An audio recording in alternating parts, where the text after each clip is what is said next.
Good morning, students. I am Kavita Chaudhary from Sunita Global School. I will teach you Hindi in class third. तो बच्चों, आज की class में हम करेंगे आपका जो चैप्टर नंबर 6 चल रहा था, मैं टीवी हूँ, उसके जो प्रश्न बच गए हैं आज की कक्षा में हम उन प्रश्नों के उत्तर को जानेंगे, यानी जो प्रश्न है उनके उत्तर के बारे में चर्चा करेंगे। तो पिछली क्लास में हमने क्या किया था, हमने जो है प्रश्न उत्तर करना शुरू किया था, जिसमें अपन ने प्रश्न एक किया था कि सही उत्तर चुनकर राइट का निशान लगाओ, सही का चिन्ह लगाओ। क था प्रश्न कि लगातार टीवी देखते हुए परवेश को कितने घंटे हो गए थे, तो इसका उत्तर हमने लिखा था 4 घंटे। फिर ख प्रश्न था टीवी किसने बनाया था, तो हमने इसका उत्तर लिखा था JL बेयर्ड ने। फिर घ प्रश्न था टीवी आधुनिक समय में कैसा दिखता है, तो इसका सही उत्तर था पतला। फिर दूसरा प्रश्न निम्नलिखित प्रश्नों के उत्तर दो। मौखिक प्रश्न था कि परवेश टीवी पर क्या देख रहा था, तो हमने इसका उत्तर लिखा था जो परवेश है वो टीवी पर अपना मनपसंद कार्टून देख रहा था। ख प्रश्न था टीवी क्या नहीं चाहता था, तो हमने इसका उत्तर लिखा था टीवी नहीं चाहता कि किसी बच्चे को उसके कारण अपने माता पिता से डांट सुननी पड़े व बच्चे की आंखों पर बुरा असर पड़े। और घ प्रश्न टीवी को बच्चों से क्या शिकायत है, तो अपन ने उत्तर लिखा था टीवी को बच्चों से शिकायत है कि वे उस पर केवल कार्टून ही देखते रहते हैं। फिर लिखित प्रश्न कि मम्मी ने परवेश से क्या कहा, तो हमने लिखा उत्तर कि मम्मी ने परवेश से कहा कि वह तुरंत टीवी को बंद कर दे और उन्होंने उससे पहले खाना खाने को कहा तथा दिन भर टीवी जो है टीवी के सामने बैठे रहने के लिए डांट भी लगाई। फिर ख प्रश्न टीवी माता पिता के लिए मुसीबत कब बन जाता है, तो इसका उत्तर अपन ने लिखा था कि टीवी माता पिता के लिए मुसीबत तब बन जाता है जब बच्चे जो है खाना पीना खेलना कूदना पढ़ाई लिखाई छोड़कर जो है बस टीवी देखते रहते हैं। और घ टीवी देखते समय हमें कौन सी बातें ध्यान में रखनी चाहिए, कोई दो, तो हमने इसका उत्तर लिखा टीवी देखते समय जो है हमें निम्न बातें अवश्य ध्यान में रखनी चाहिए। एक टीवी ज्यादा पास से नहीं देखना चाहिए और दूसरा टीवी अधिक समय तक नहीं देखनी चाहिए। ये हमारे पिछले क्लास की बात हुई। अब आज की क्लास में हम पढ़ेंगे प्रश्न 3, रिक्त स्थान भरो। सबसे पहले है क, तब मेरा आकार बहुत खाली जगह था। फिर ख है आज मैं लगभग हर खाली जगह में मिलूंगा। और घ चलो मेरी छोड़ो अपनी खाली जगह का तो ध्यान रखो। अब हमें जो है इसका सही उत्तर लिखना है, तो हम इसका आंसर लिखेंगे तब मेरा आकार बहुत बड़ा था। कब था बड़ा, जब टीवी को पहले पहले बनाया गया था तब मेरा आकार बहुत बड़ा था। फिर ख प्रश्न आज मैं लगभग हर घर में मिलूंगा, तो इसका सही उत्तर होगा घर। फिर ग चलो मेरी छोड़ो अपनी आंखों का तो ध्यान रखो। जब टीवी परवेश को बोल रहा था कि ज्यादा समय तक तुम टीवी देखते हो तो मैं भी थक जाता हूँ, फिर उसने बोला था कि चलो मेरी छोड़ो अपनी आंखों का तो ध्यान रखो, तो इसका सही उत्तर होगा बड़ा। तब मेरा आकार बहुत बड़ा था, आज मैं लगभग हर घर में मिलूंगा। और घ चलो मेरी छोड़ो अपनी आंखों का तो ध्यान रखो। तो ये वाला क्वेश्चन आपको अपनी हिंदी की कॉपी में भी करना है, ठीक है। तो अपन नेक्स्ट अब पढ़ते हैं, इसका आंसर आपको जो है मैंने बता दिया है। अब नेक्स्ट वर्णों को शब्द बनाओ। अब आपको क्या करना है, यहाँ पर कुछ वर्ण दे रखे हैं, उनको जोड़कर आपको क्या करना है, शब्द बनाना है। जैसे पहला म प्लस अ, म ई, तो ये क्या बन गया म मी। म आधा म फिर पूरा म ई, तो मम्मी में म प्लस ई मम्मी, म यानी म और आधा म यानी सिर्फ ये एक म। ख है आ प्लस थ, आद, उ प्लस न प्लस ई, मी क अ, आधुनिक। तो कैसे क्या लिखेंगे इसका आंसर, आ प्लस ध, आ तो सीधा आ ही आएगा, आधुनिक का तो आ ही आएगा। धू में क्या आएगा, ध प्लस उ, तो क्या बनेगा धू। न प्लस ई मी, न प्लस ई मी, और क प्लस अ क, आधुनिक। तो आ कैसे बना, सिर्फ आ। धू कैसे बना, ध प्लस उ। न कैसे बना, नी, न प्लस ई, और क प्लस अ, आधुनिक। फिर ग है स स प्लस अ, म प्लस आ, च प्लस आ प्लस र प्लस आ, तो ये होगा समाचार। क्या होगा ये, समाचार। तो इसका सही उत्तर होगा समाचार। तो स किस तरह से बना, स प्लस अ स, म प्लस आ मा, च प्लस आ चा और र प्लस अ र, समाचार। ये बन गया स, ये हो गया मा, म प्लस आ मा, च प्लस आ चा और र प्लस अ र, समाचार। तो इस तरीके से ये प्रश्न आपको करना है, वर्णों को जोड़कर जो है सही शब्द बनाने थे। तो मम्मी, आधुनिक और समाचार। तो ये वाला प्रश्न भी आपको अपनी कॉपी में, इसमें अपनी जो है कॉपी में करना है। अब नेक्स्ट इस तरीके से करना है, ये आप समझ चुके होंगे। पहले प्रश्न लिखेंगे, फिर सामने क वाला प्रश्न लिखेंगे, उसका उत्तर सामने लिख देंगे। उसी तरह से ख वाला लिखेंगे, आ प्लस ध प्लस उ प्लस न प्लस ई प्लस क प्लस अ, आधुनिक, स प्लस अ, म प्लस आ, च प्लस आ, र प्लस अ, तो समाचार। अब नेक्स्ट, विराम का अर्थ होता है रुकना। विराम का क्या अर्थ होता है, रुकना। लिखते और पढ़ते समय यह रुकना हम कुछ विशेष चिन्हों द्वारा दर्शाते हैं, उन्हें विराम चिन्ह कहते हैं। तो यहाँ पर एक आपको विराम चिन्ह के बारे में कुछ जो है बताया जाएगा। सबसे पहले आपको एक परिभाषा दी गई है कि विराम चिन्ह कहते किसे हैं। तो विराम चिन्ह किसे कहते हैं, विराम का अर्थ, सबसे पहले विराम का अर्थ क्या होता है, रुकना। और लिखते और पढ़ते समय यह रुकना हम कुछ जो है विशेष चिन्हों के द्वारा, यानी कुछ स्पेशल साइंस होते हैं उसके द्वारा पर इंडिकेट करते हैं, उनके द्वारा दर्शाते हैं, जिन्हें विराम चिन्ह कहते हैं। आओ कुछ विराम चिन्हों को पहचाने और समझे। अब यहाँ पर आपको कुछ जो विराम चिन्ह दिए जाएंगे, वो आपको पहले क्या करना है, पहचानना है और फिर समझना है। अब पहला है पूर्ण विराम। पहला कौन सा विराम है, पूर्ण विराम। पूर्ण विराम को किस तरह से लिखा जाता है, इस तरीके से। कहाँ प्रयोग किया जाता है, इसका यूज कहाँ पर किया जाता है, जब वाक्य पूरा होने पर, जब वाक्य पूरा हो जाता है तो इसका जो है यूज किया जाता है, उपयोग किया जाता है। जैसे उदाहरण है, मुझे भी आराम की जरूरत है। तो है के पीछे आपको ये लाल रंग का निशान दिख रहा होगा, तो इसको किस तरह से बनाते हैं, इस तरीके से। तो ये जो अपन बोलते हैं खड़ी पाई, इसको क्या बोलते हैं, खड़ी पाई। और इसका क्या नाम होता है, पूर्ण विराम। अब नेक्स्ट, अब है अल्प विराम। अब अल्प विराम क्या होता है, जैसे कि मैं आपको कई बार क्वेश्चन आंसर कराती हूँ, तो यहाँ पर बीच में ऐसे कॉमा लगाती हूँ। क्या लगाती हूँ, कॉमा। तो इसको अपन ऐसे कॉमा बोलते हैं, इसको इस तरह से क्या बोला जाता है हिंदी में, अल्प विराम इसे कहा जाता है। कहाँ पर प्रयोग होता है, दो समान महत्व के शब्दों में अंतर रखने के लिए।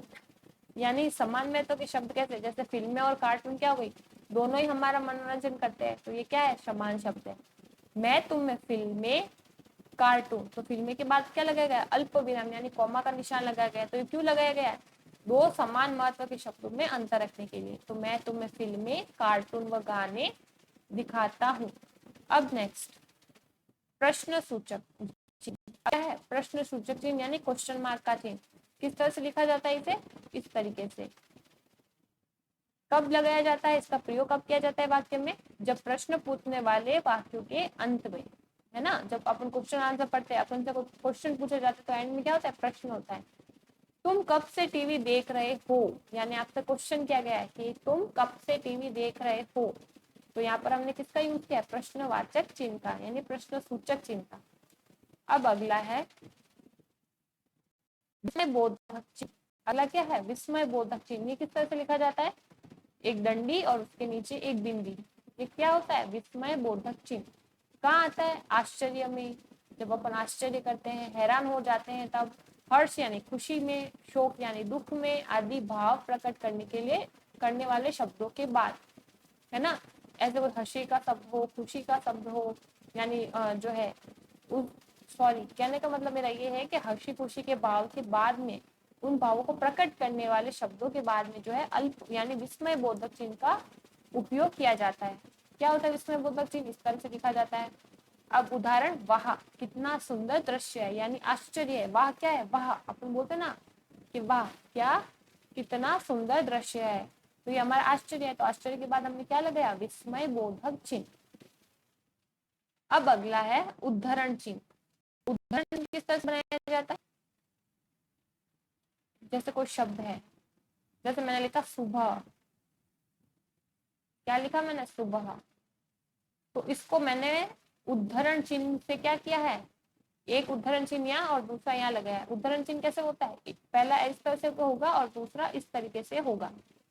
कहाँ यूज किया जाता है, मतलब इसका उपयोग किया जाता है किसी के द्वारा कहे गए मूल शब्दों को उसी रूप में प्रकट करने पर। यानी उसने बात जिस तरीके से कही है, जिस भाव से कही है, उसको अपन को लिख कर दिखाना है, तो हम वहां पर उद्धरण चिन्ह का उपयोग करेंगे। माँ ने कहा टीवी बंद करो, तो माँ ने कहा था, ये मूल शब्द क्या हुए माँ के, टीवी बंद करो। तो उन मूल शब्दों को जिस भाव से उन्होंने कहा था उसी तरह दिखाने के लिए पत्र पन्ने पर हम किसका उपयोग करते हैं, उद्धरण चिन्ह का उपयोग करते हैं। माँ ने कहा टीवी बंद करो। अब नेक्स्ट, ठीक है, तो अपन ने जान लिया कि चिन्ह कौन कौन से, एक होता है पूर्ण विराम, दूसरा होता है अल्पविराम, तीसरा होता है प्रश्न सूचक चिन्ह, चौथा होता है विस्मय बोधक चिन्ह और पांचवा होता है उद्धरण चिन्ह। अब नेक्स्ट, अब दिए गए वाक्यों में उपयुक्त स्थान पर उचित विराम गए, यानी हमने पहले विराम चिन्ह जो होते हैं उनके बारे में जानकारी ले ली है। अब आपसे यहाँ पर कुछ वाक्य पूछे जाएंगे और आपको बताना है कि जो है कहाँ पर कौन सा चिन्ह लगेगा, यानी विराम कहाँ लगेगा, पूर्ण विराम कहाँ लगेगा, प्रश्नवाचक कहाँ लगेगा, विस्मय बोधक और उद्धरण चिन्ह कहाँ पर लगेगा, ये हमें बताना है। तो पहला यानी क, परवेश ने बेमन से टीवी बंद किया, तो वाक्य यहाँ पर क्या हो रहा है, पूरा हो रहा है, ठीक है। तो इसमें अपन क्या लगेंगे, पूर्ण विराम, क्योंकि यहाँ पर क्या हो गया है, वाक्य पूरा हो गया है, तो आपको यहाँ पर क्या लगाना है, पूर्ण विराम लगाना है। अरे तुम बोल भी सकते हो, यानी अपन ने चैप्टर में भी पढ़ा था, अरे तुम बोल भी सकते हो, जिसमें टीवी को बोलता देखकर परवेज आश्चर्यचकित हो गया था, है ना। तो अरे, अरे के बाद क्या आएगा, विस्मय बोधक चिन्ह।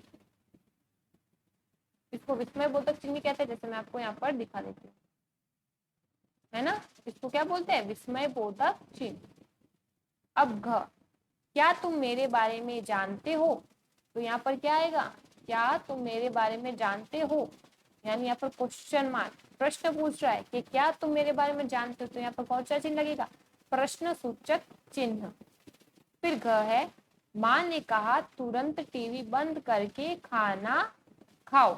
माँ ने क्या कहा, कि माँ ने कहा तुरंत टीवी बंद करके खाना खाओ, तो ये वाला कौन सा होगा, उद्धरण चिन्ह, जैसे कि अपन ने ऊपर भी पढ़ा था, क्या पढ़ा था अपन, उद्धरण चिन्ह। तो यहाँ पर कौन सा होगा, तुरंत से लेकर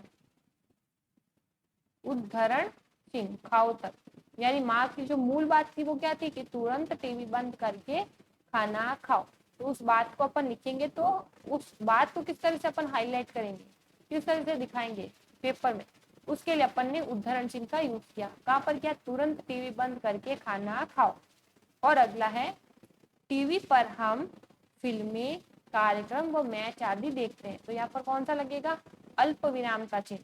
कहाँ पर, टीवी पर हम फिल्में और कार्यक्रम के बीच में क्या लगेगा, उद्धरण चिन्ह लगेगा, और बाद में है के बाद लगेगा पूर्ण विराम का चिन्ह। इस वाक्य में आपको दो चिन्ह लगाने हैं। अरे तुम बोल भी सकते हो, यहाँ पर भी लगेगा, और कहाँ लग सकता है, और यहाँ पर खाओ के बाद, पहले खाओ से पहले अपन क्या लिखेंगे, अपन पहले जो है यहाँ पर पूर्ण विराम का चिन्ह लगाएंगे, उसके बाद इसमें बोधक चिन्ह लगाएंगे। तो हर एक वाक्य में जो है लगभग दो वाक्यों में या हाँ दो वाक्यों में जो है क्या लगाया गया है, पूर्ण विराम भी लगाया गया है और उद्धरण चिन्ह भी लगाया गया है। जैसे पहला, परवेज ने बेमत से टीवी बंद किया, ये हो गया पूर्ण विराम। अरे तुम बोल भी सकते हो, तो इसमें क्या क्या लगा हमें, एक तो विस्मय बोधक चिन्ह और एक पूर्ण विराम का चिन्ह। क्या तुम मेरे बारे में जानते हो, यहाँ पर हमने लगाया प्रश्नवाचक चिन्ह। फिर घ, माँ ने कहा तुरंत टीवी बंद करके खाना खाओ, तो यहाँ पर हमने पूर्ण विराम भी लगाया और जो उद्धकरण शब्द होता है, उद्धरण चिन्ह, कौन सा चिन्ह, उद्धरण चिन्ह। अब उसके बाद ड, टीवी पर हम फिल्में, उसके बाद कार्यक्रम के बीच में हमने अल्प विराम का चिन्ह लगाया, वह मैच आदि देखते हैं, उसके बाद क्या लग गया, पूर्ण विराम का चिन्ह। अब नेक्स्ट, तो इस तरीके से ये वाला क्वेश्चन आपको अपनी कॉपी में जरूर करना है। चिन्हों को दर्शाने के लिए आप क्या करोगे, जहां पर चिन्ह बनाते हो वहां पर अपनी पेंसिल थोड़ी डार्क कर सकते हो, क्या कर सकते हो, अपनी पेंसिल थोड़ी डार्क कर देना, ठीक है। जैसे लगाया आपने जहाँ पर, तो वहां पर थोड़ी पेंसिल आपको डार्क कर देनी, ताकि आपको पता चले कि आपने कहाँ पर जो है चिन्ह को लगाया है। अब नेक्स्ट, तो ये वाला क्वेश्चन भी आपको कॉपी में करना है। अब तीसरा प्रश्न, जिन शब्दों से किसी काम के होने या करने का पता चलता है उसे क्रिया कहते हैं। तो क्रिया क्या होती है, जिस काम को हम करते हैं या किसी काम के करने का या होने का हमें पता चले उसे हम क्रिया कहते हैं। जैसे हंसना, गाना, सोना, रोना, ये चलना, ये सब क्या है, क्रिया है। इसमें हम क्या करें, कुछ ना कुछ कर रहे हैं।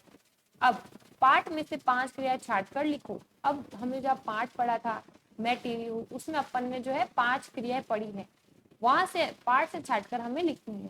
तो हम लिखेंगे, जैसे अपन ने देखा था देखना, टीवी देखना, तो एक अपन लिखेंगे देखना।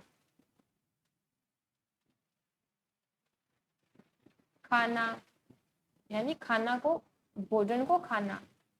बोलना, बोल कौन रहा था, टीवी। घुमाना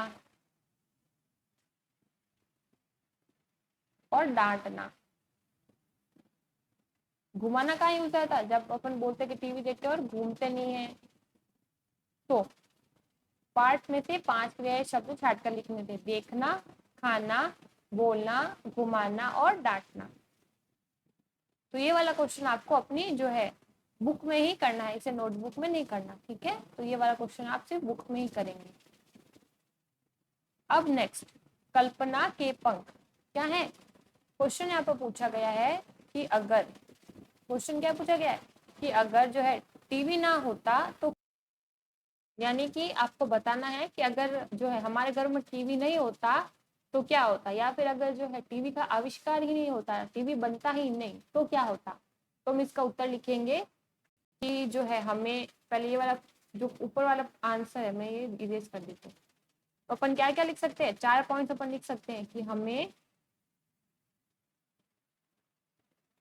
देश विदेश, हमें देश विदेश के समाचार, यानी न्यूज, समाचार का अर्थ क्या हो गया, न्यूज। देश विदेश के समाचार इतनी जल्दी नहीं मिलते। जैसे आज कोई भी देश में कोई भी न्यूज होती है तो वो हमें झट से पता चल जाती है, क्यों, क्योंकि आज हमारे घरों में क्या है, टीवी है, मिल पाते।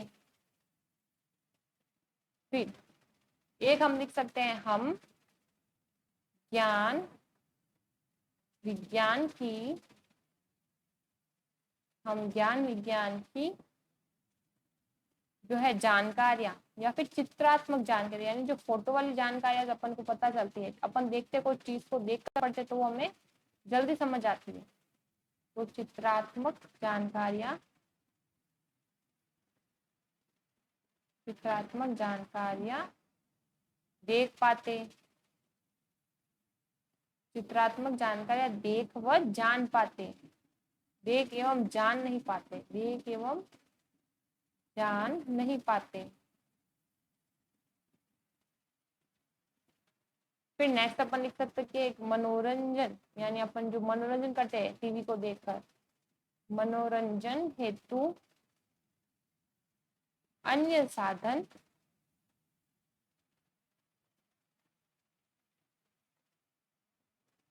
पर निर्भर रहना पड़ता, यानी उस पर निर्भर रहना पड़ता।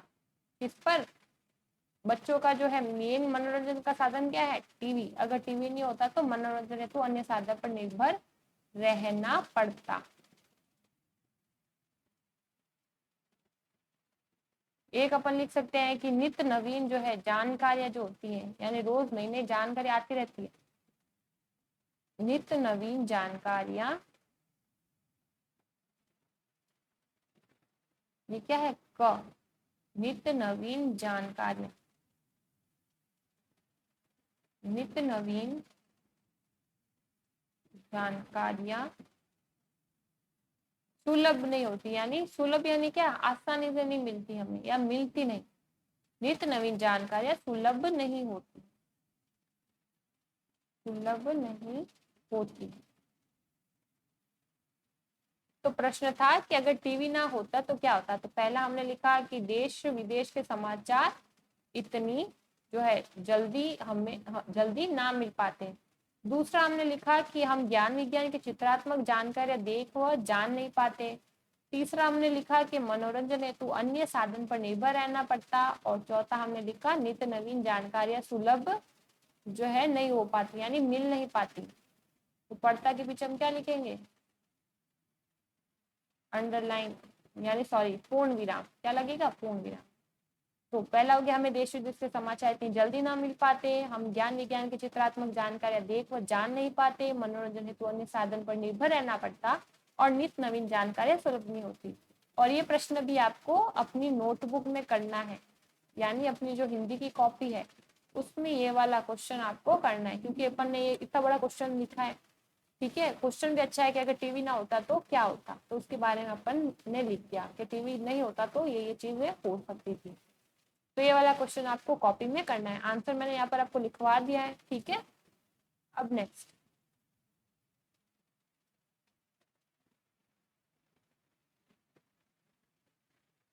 नेक्स्ट आगे है रचनात्मक कार्य। दिए गए संकेतों का प्रयोग करते हुए दो पहेलियां बनाओ।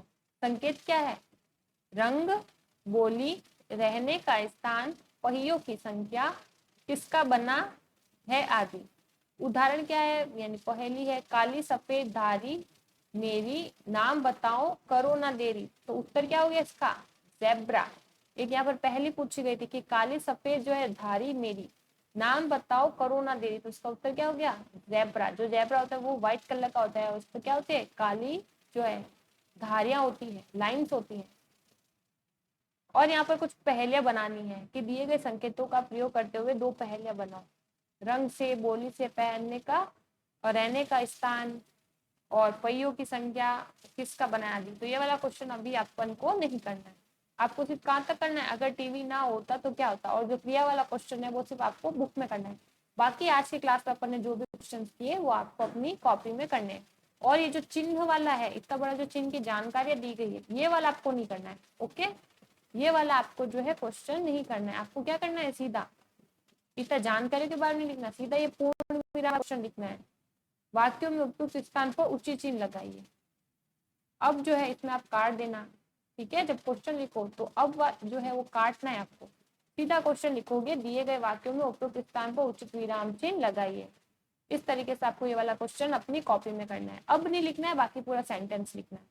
और जो ऊपर मैंने जैसे कि आपको बताया कि जो विराम चिन्ह की जानकारी दी गई है वो भी आपको नहीं लिखनी है। और ये क्वेश्चन नंबर सेकंड भी नहीं उतारना है। क्वेश्चन कौन सा उतारना है? दिए गए वाक्यों में उपयुक्त स्थान पर उचित विराम चिन्ह लगाइए।